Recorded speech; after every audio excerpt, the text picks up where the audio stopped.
I rolled the dice and I came up with you. You rolled the dice, came up with me. I never told you what to do, dear, but I'm gonna tell you now and then I'll leave.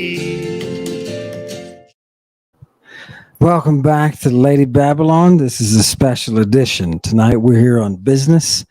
We are here to enforce a transdimensional warrant. Someone is being indicted. Someone is being indicted, and we are here to enforce that indictment process. That's all we're here to do.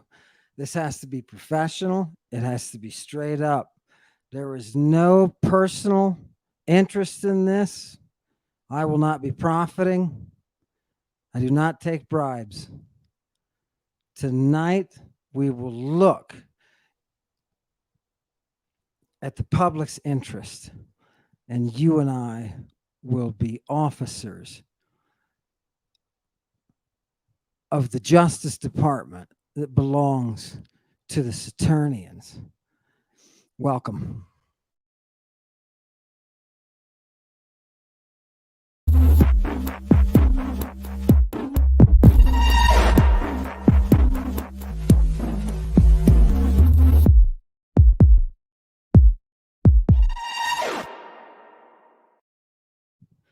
Thanks for coming. Everybody get suited up. I know that you're ready to get into this. I know that you want to be a part of this action. I understand that. And I thank you for your attention. So tonight we're going to go in and it's a knock warrant. Yes. And what we'll do is we will notify and of charges. We will notify the, announce the charges. Things are a little bit different. We'll read the Miranda rights that you don't have, and we'll proceed picking into the very words of the person themselves. Kids, this is to keep off the street those that are ready and waiting for you. I'm telling you, my beloved brothers and sisters, yeah, these tactics are being employed against you. And so the Transdimensional Court has decided that it's our time to break up the conspiracy. What do we do when we go in for a conspiracy, a transdimensional conspiracy? You won't remember now. We have to start at the bottom and we have to move our way up, right? You only get to the top of the conspiracy after you've worked the bottom, because the bottom will give you all the information you need to get to the top, right? Okay, fantastic. So without further ado, I want to set us a theme tonight, just to burn some incense, if you will, just to hallow this place. What you're about to see are a few lines taken from Iamblichus.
Isn't it nice to see the poetry of the old institution?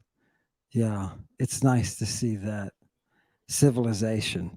We have to remember that when we go on one of these missions, that we're doing this in honor of that tradition. Yes, yeah, in order of that right. So we've here we are. Here we are. Let's give me a second. Open up. This is the Transdimensional Authority. You do not have a right to remain silent. Everything that you say is being used against you in a transdimensional court of law. You do not have the right to an attorney, nor will one be presented for you. Your words will be your judge. I like that last part. It's not, come on, that's what you need to go in with, right? That's what you need to enter. Bring him in. Now, just to let you know, Bad Cop has been put on temporary duty for now. So we're going to go with this thing full steam. Bring him in. Bring him in. I want you to watch now. We don't even need to get into names. Names are not important. This individual is not important. His identity is not important. What is important is for me to show you how to enforce that space where reality is everything. Yeah, we want the most precise science possible, and I don't want you fooled. I didn't want to say it. But as we are handed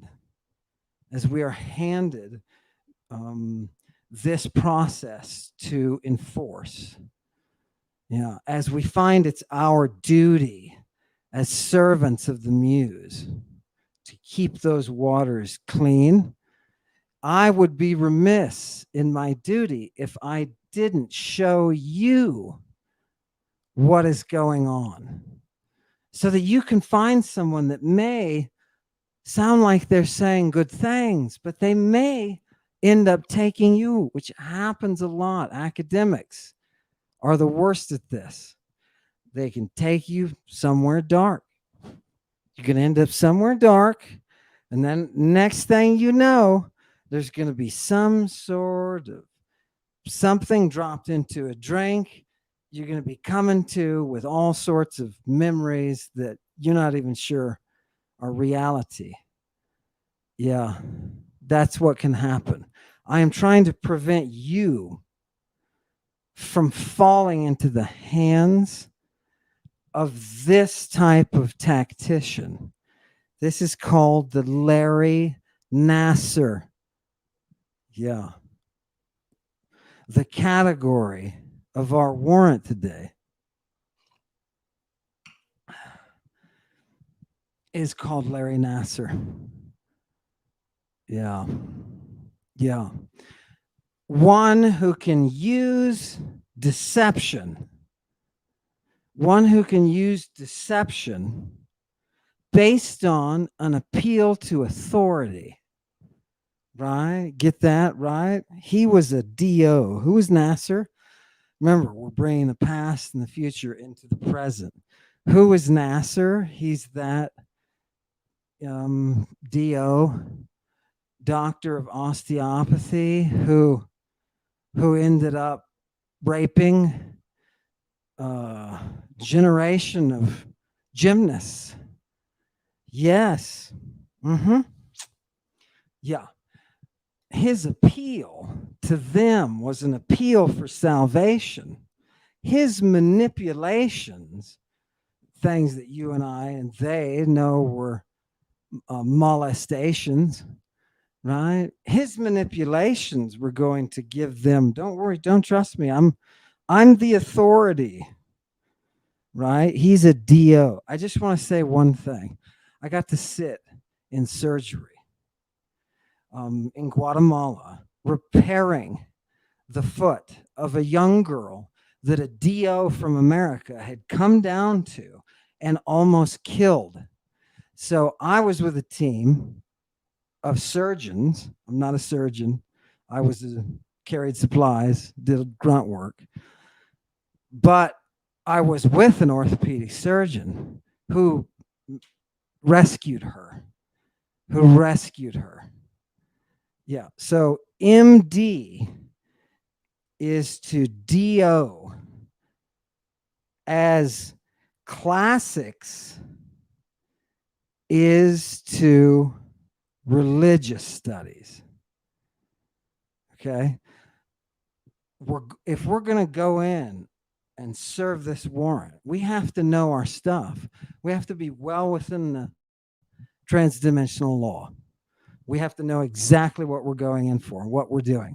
This can't be sloppy. So I'm going to give you my perspective today. And today we're just going to see, okay, what, just because somebody tells you they're an authority and watch if they use we, that made up we is supposed to be we scholars. That's not you, dummies, because you are dumb. That's why you can't get this stuff on your own. You have to come to me. When you come across that attitude, what do you know? You're not in the museum anymore, right? You're in an auction. Somebody is buying something. Do you smell it? Everybody here smells it in the congregation. I know you do. Okay. All right. Get your uniforms on. We got to go in and meet the witness here. Let's question him. Let's start right now. We're going to suck his words right out of his mouth. Again, doesn't matter who it is. I want you to pay attention to technique. Go ahead. This solution is known as theurgy and was developed most profoundly by the Syrian Platonic philosopher Iamblichus. In this episode, I want to explore the philosophy behind theurgy, why it developed and its lasting impact even today into Christian sacramentalism. If you're interested in magic, hermetic philosophy, alchemy, Kabbalah, or the history of the occult, make sure to subscribe here to Esoterica and check out my other content on topics in esotericism, included curated playlists. Also, if you want to support this kind of work of making accessible, scholarly, and yet free content on topics in esotericism here on YouTube, I'd hope you consider taking a look at my Patreon, maybe a one-time donation with PayPal.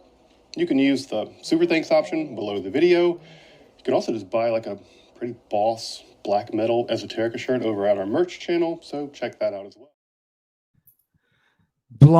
Boss.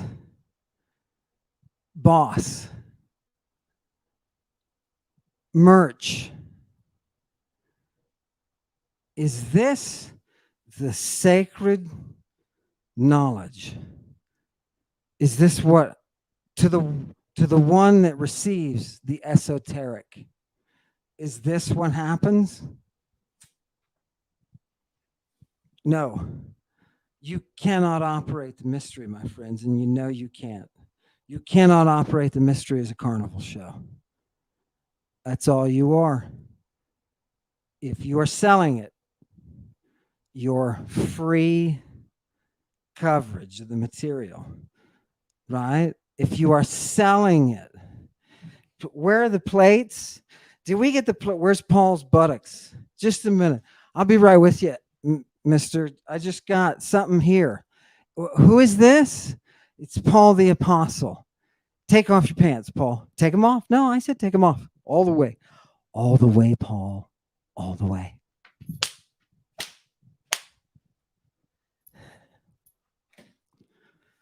Okay. It's not Iamblichus. He persistently does that. Why would that be a big deal? Look, you're investigators, right? You're investigators. The fact that he's using that why tells you a lot. It tells you where he was educated. It tells you continentally where he was educated. Yes, and if you know the classics, right? Here's the scale that we're working on tonight. 1 to 10. A 10 is your classicist. Right? A 1 is not. And among classicists, you could rank them too. Some are good, some are great, some are like legends. Right? So, yeah. And they all have different arts, right? Some are good at this, some are good at that, right? It's fantastic, fantastic. But tonight we're going 0 to 10. Let's get in. He's going to talk to you about theurgy, and specifically iamblichus, not iamblichus. He's got a Western tradition through the Latin. Isn't that interesting? I can already tell this person is full. I haven't watched hardly any of this person, but let me guess. Kabbalah. Do you smell it? It's medieval influence. Movements that were trying to say language is power. Therefore, our language is the language of God.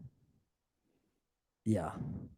We don't go to that medieval stream. Have you noticed that? We shoot for the original on the classical side of the cosmos, right? When I say cosmos, I don't mean it like universe, which you're going to see here in a second. You're going to see here in a second. Yeah. Okay. Let's get to it. Speak up, buddy. Tell me something. Give me your name, rank, and serial number. Go ahead. Rituals in the overall Platonic process of enosis? Well, in a sense, that's part of a long tradition of Platonic intellectualizing and even, frankly, religious antinomianism. Okay, now we're done. We know where we are, right? I just realized I've been in this room before. Okay, number one, just for the sake of method. There's a French judge here. We got to hit the landing, right? It's not antinomism. That's not a word. Antinomian can yield antinomianism. Why is it important to say that? Am I saying you're not this or that? No. I'm saying as an investigator, look what that means. That'll tell you exactly where you are with this person, education-wise, and what they've been exposed to. Okay, that's number one. Sloppy philology, right? Me and the guys and gals from classics, we're going to take a mark off as judges. Yeah, deal with it. Yeah. Otherwise, he's throwing Greek at you. Henosis. Okay, and that's how I know where we are. And I have flashbacks all of a sudden. And I'm getting sweaty. You know why? Because I have to go to philosophy. Graduate course philosophy. 2 professors, an Aristotelian and a Platonist. Both of them philosophy PhDs. Little bit of Greek. Just enough Greek, admittedly, to be able to work through Plato and to be able to work through Aristotle. Okay. 2 professors, 1 conference room, 20 philosophy PhD students at various stages in their program, and 1 classicist. I was the token classicist. Why do you need a classicist? Do you know what these classes were for me? I had the text of what they were reading, and I would sit there with the text, and they would talk across for 52 minutes and then ask me a question. Hey, what does it say in the Greek? And I would tell them, and they would say, oh, and then back to another 52 minutes of continuous word salad.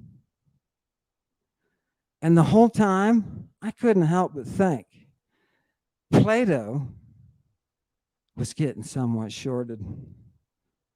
Yeah. Ideas.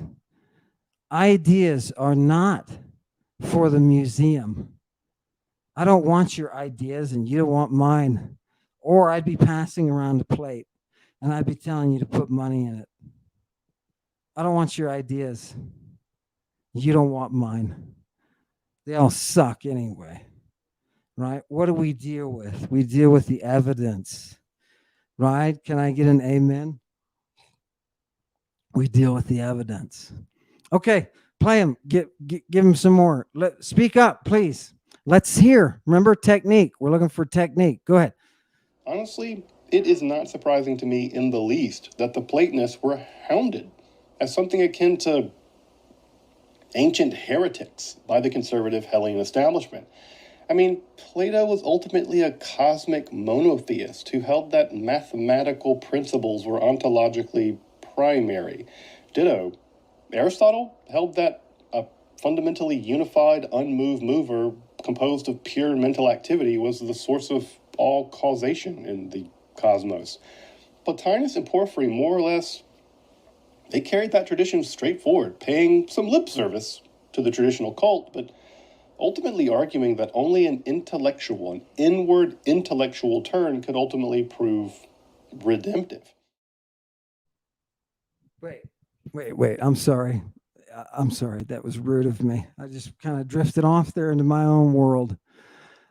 Just a couple of comments. Number one, redemptive, no, doesn't fit the context. Number two, right? Listen to the words that are being used, right? The conservative Hellenic establishment. What are you smoking? Yeah. What are you smoking? You're sure that they had problems with the Okay. I was confused. I thought this was something about the De Mysteriis. I thought we were going in that direction, right? I don't care about what you think, right? Neither does anybody else. We do not care about your ideas. But if it makes you feel better, ours either. Yeah. Why don't you pull out some text and let's look at some text instead of what you're doing, because you're taking me back to philosophy grad school. And I know there is an edification for you people. I know. Philosophy, doctors of philosophy, if you're one of them, I get it. It's like a communal cognitive coitus foundation. You just check in and slide your card and you get complete coital satisfaction in a room full of people. I get that. I understand your drug. Hey, we're here with the languages though, and we're just interested in what is being said. Right? So can we get to that? Go ahead, Chewy. Maybe this will get through to him. Go ahead. And when Porphyry attacked the extraordinarily ancient cult of the Egyptians, even by Greek standards extraordinarily ancient, Iamblichus just seemed to have had enough of it. His counteroffensive against his own teacher, and really the hitherto history of Platonic religious antinomianism, was his reply to Porphyry in a text that we now know as the De Mysteriis. That's the Latin title given by Ficino in the Renaissance when he translated it.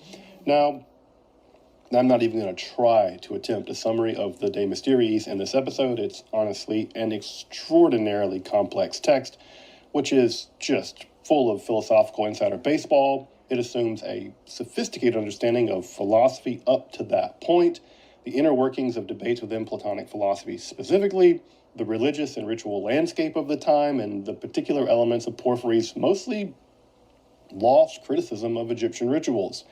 So, you know that I usually recommend people just, dive into primary text whenever possible, but I gotta be frank with you, this one is you're gonna need swimming lessons before you dive into this one.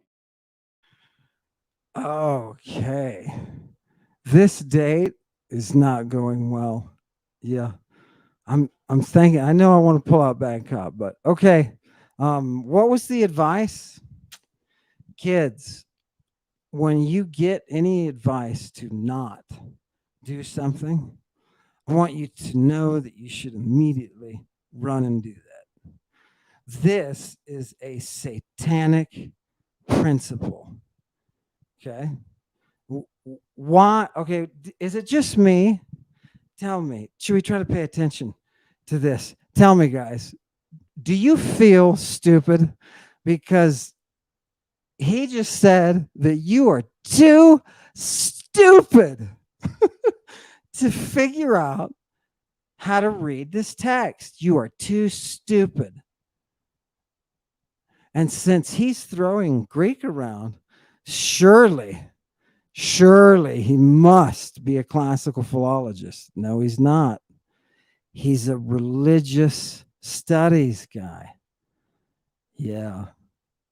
And right away, okay, I know, a high percentage of these guys that end up in academia, these guys that end up in the trials, right? It's part of a team, Your Honor. We were just part of a team, right? These are the tactics that are reaching out and grabbing. You don't even realize it. This is mental. You need to be able to see the invisible thing that's going on. The watchers call them fingers. I think that's a little bit inappropriate. Yeah. Hit it, Chewy. Iamblichus, his concept of theurgy. Thus, Iamblichus maintains three distinct registers: philosophy, which is logical and discursive; theology, God talk, which is discursive, but whose origins are actually superlogical; and theurgy, which is neither bound by logic nor expressive discursively at all. The De Mysteriis captures this distinction really well. He argues philosophically in the text, he discusses theology systematically, but it has its origins in the non-discursive experience of religious revelations, of various kinds of experiences, such as rituals, sacrifice, divination, the epiphanies, or the appearances by supernatural beings. And yes, while it's now in vogue, for whatever reason, to argue that the idea of the supernatural has its origins in Abrahamic religious conceptions or early modern Christian conceptions of a natural and a supernatural world, this concept really originates in Iamblichus, for whom the gods, daemons, heroes, etc. literally exist huper physis. That's the word he uses. They're above nature. So ontologically, just above this physical cosmos, and thus their appearance as an epiphany is just literally supernatural in character. Literally, huper physis. Huper physis. Okay, now, just as a technician, as an artist who does this, that phrase is not a word. It's a prepositional phrase. It's two words. Number one. Number two, it means on behalf of. Because physis is a goddess. And by the way, huper doesn't take a nominative. Any of my beginning Greek students would know that. Yeah. So what can we tell about this authority? He's about to say we. First of all, you're too stupid to understand what the source is saying. That's a big mistake, number one. Go right to the sources. As soon as somebody points out you're too stupid for this, the way you should react is thank you for pointing out what I really should dive into. Thanks. They told me the drugs are not there. They're not using the drugs. Why would they do such a thing? Right? What did I know? Run right there. Right there in that pool. And you'll find it. You'll find it. Gorgeous. Yeah. So his Greek, where do I give him on a Greek?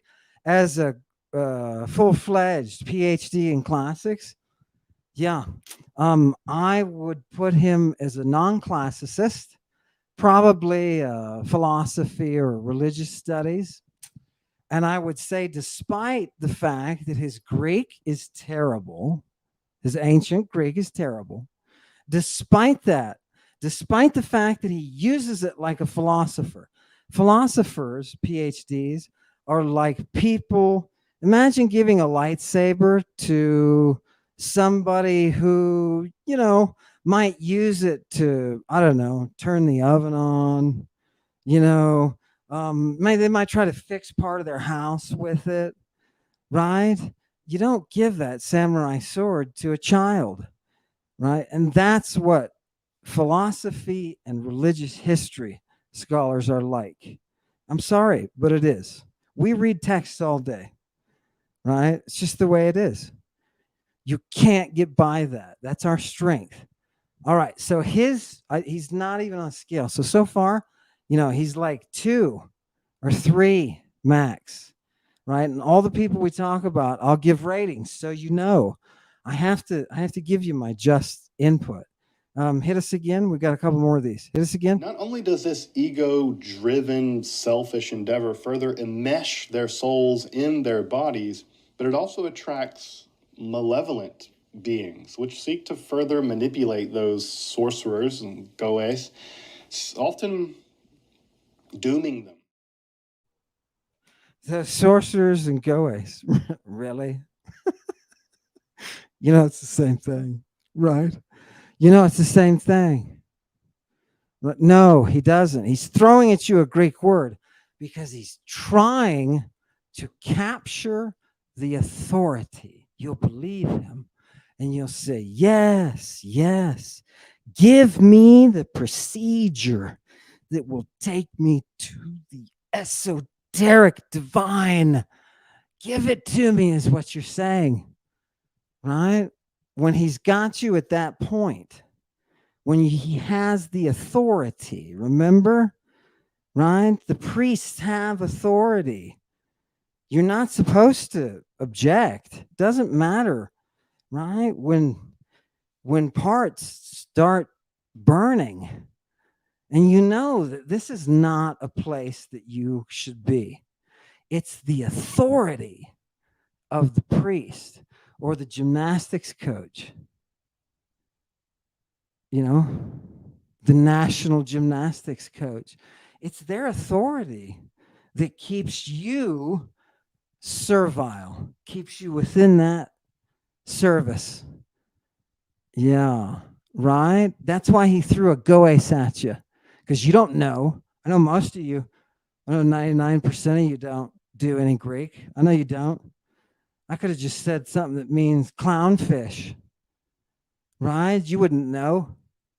It's a game, right? Go look at the merch. Go look at the merch.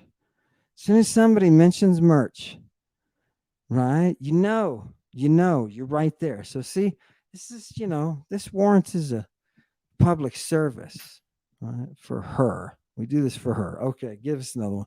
This way, Iamblichus and Augustine are actually surprisingly on the same page, even for kind of similar reasons. These are quasi-theurgical acts not done for the greatest good. Yeah, what was that? Yeah, the theory about so-and-so and so-and-so being like, yeah, blah, blah, blah. And this will put you under the ground because you have yet to hear a single primary source. Bam. And that's how we get them with the warrant, right? Every time we go into one of these warrants, no, there is a primary source right here. This target is primary, and I am going in. If somebody comes around, they're talking this way and that way, and Plato and Aristotle and this, and we're that. Wait. I thought, isn't this? Are we supposed to hear Iamblichus? Isn't? Why don't you let him speak? Why don't you let him speak? I'll tell you why he doesn't let him speak. I'll tell you why. Because we're gonna get into the apartment, and when we get inside that apartment to serve this warrant, this transdimensional warrant, right? He's going to have somebody there with him. You say, what? It's an academic thing, right? It's an academic thing. Look for the one that's with him when he gets arrested. Are we talking about Jesus? Yes. Yeah, we are. Love it. Hit us again with Mr. Esoteric. Again, these are accounts of devotion, not showing off to your homies that you can summon a water daimon.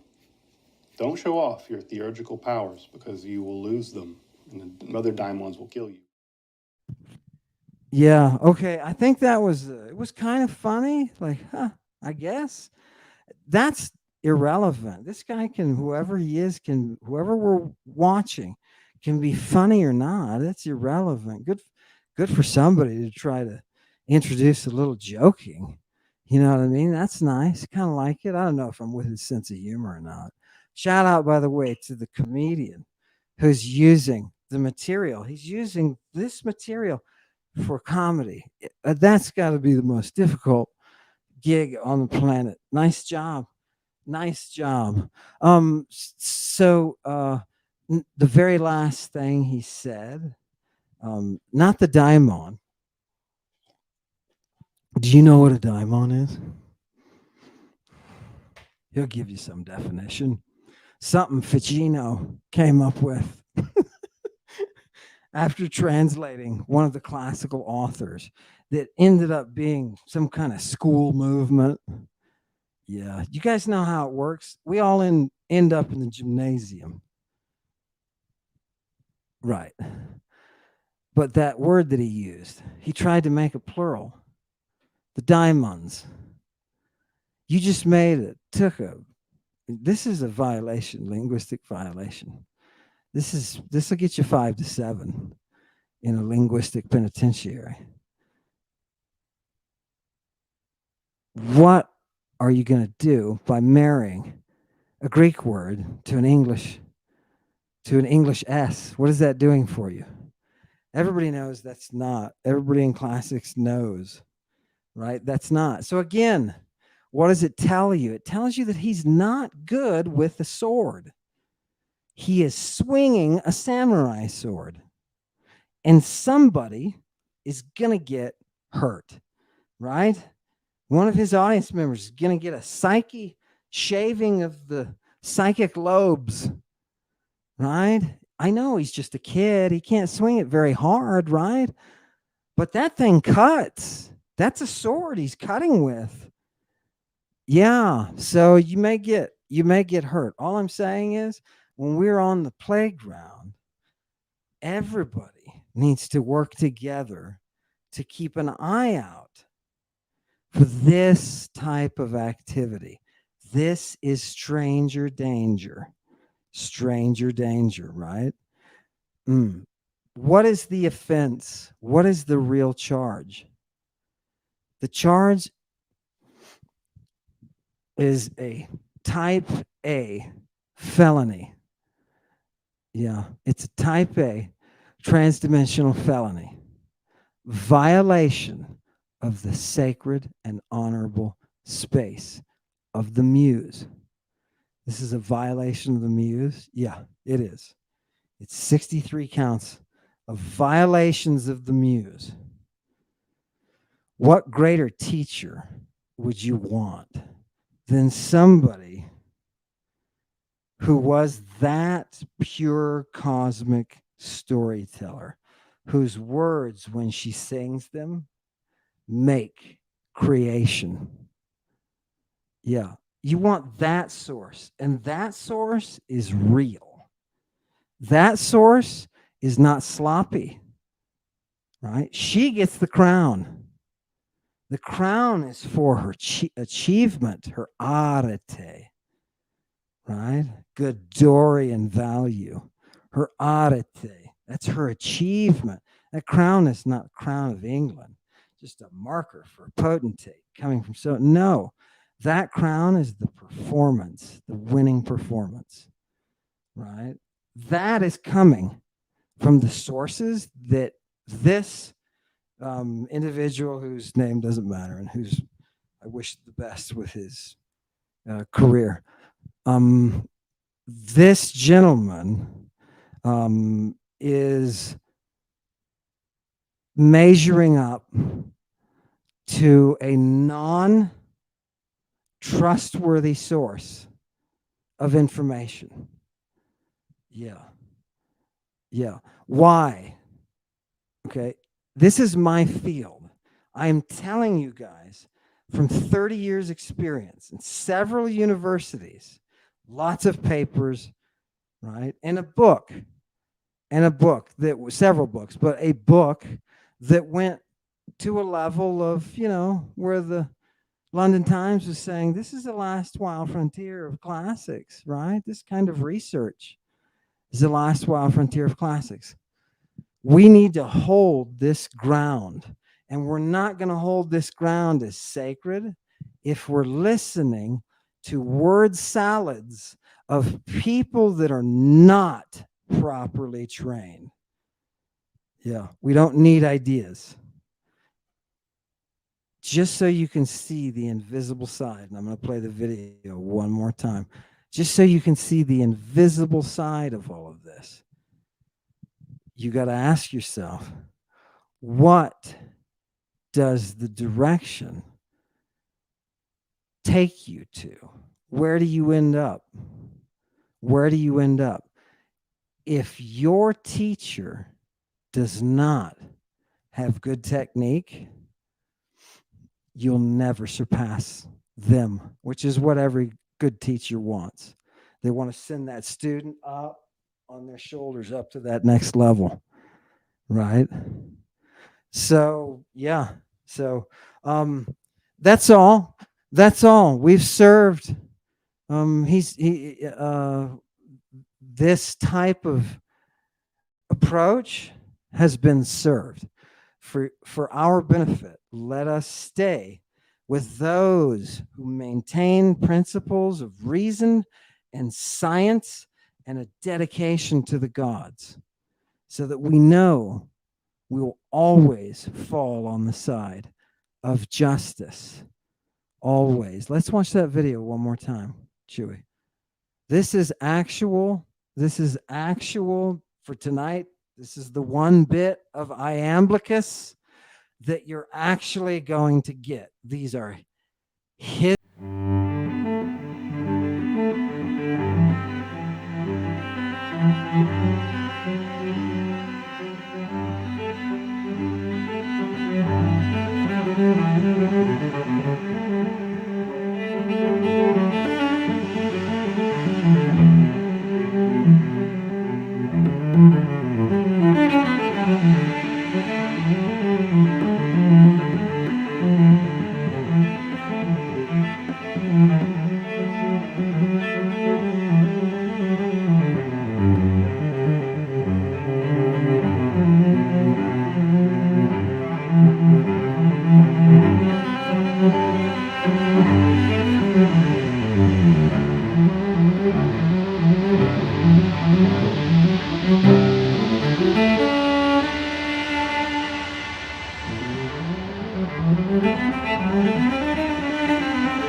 Chewy has something. That was my translation, and that was actual. That was actual iamblichus, and I recommend to every one of you. As a matter of fact, now I will take it personally if you don't. I would appreciate it if you can find a good copy of iamblichus and take a look at it on the mysteries, right? And take a look at it and let me know what you think. Fantastic depth in the work, and you will love to go there. You will love to go there. Chewy wanted me to. Did you want me to play another clip here? Throw another one up there. I don't know. Let's see what happens here. Go ahead. Noetic theurgy is maybe the final combination of the spiritual and the intellectual, something I, again, suspect, but I don't know, that is perhaps related to the mathematical spirituality a la Pythagoreanism, meditating perhaps on the ultimate, most abstract ontological nature of the cosmos as the dialectic of the one, the hen, the limit, the paros, and the unlimited, the the apeiron. Okay, if you guys don't feel it, yeah, I feel distinctly. Where's the doll? Can anybody give me the doll? I want to show Chewy where I feel like I've been touched. Yeah, hit another one. Chewy, come on. In that way, this is an extraordinary text from a religious studies point of view as well. He inhabits 3 different identities at some level as he's working through this text. So how does one know when one's theurgy is effective? Well, primarily by supernatural manifestations, especially mantic or prophetic knowledge of the future. He didn't say the we yet, but he's about to. The fact that we can get it and you don't. Right? I can't. That's enough, right? He said enough. It's all perfectly, we're gonna send in the cleaning crew. You know what I mean? This is the way it is. People, let us all stay protected within that capacity for reason. Let's be technicians who are experts. Let's be those samurai who know how to use those swords, right? Let's not stumble all over the place and hurt ourselves and other people with brain cutting instruments. Yeah. Next time we have an indictment, I may not be able to give you as much as much notice, but I'll let you know we're working up. Keep that in mind. We're working up the organization to the top. We're going right to the top. So everybody's pleased. They were waiting. They've been asking me, when are we going to start bringing people in? We started. Thank you very much for maintaining your professional demeanor. Chewy, did you want to slap up there any comments that anybody said that for somebody who asked about my name is Amon, right? It's my middle name. David Charles Amon Hillman. That's my full name. I don't mind giving you my full name. It's out there in print anyway. But they were asking about the David. I don't use David because David was a murderer, right? And there's something about murderers that you can't bear the name. The name is everything within the magic, right? And if you bear the name of a murderer, you bear that blood. So, I didn't want to name my kids Adolf for a reason, right? They're ghosts associated. It's corruption. So that's why I use my middle name, Amon. I like it. I like it. Fantastic. Were there any other comments? Yes, this is Justin. It's a video. What he's saying. Okay, give us a couple.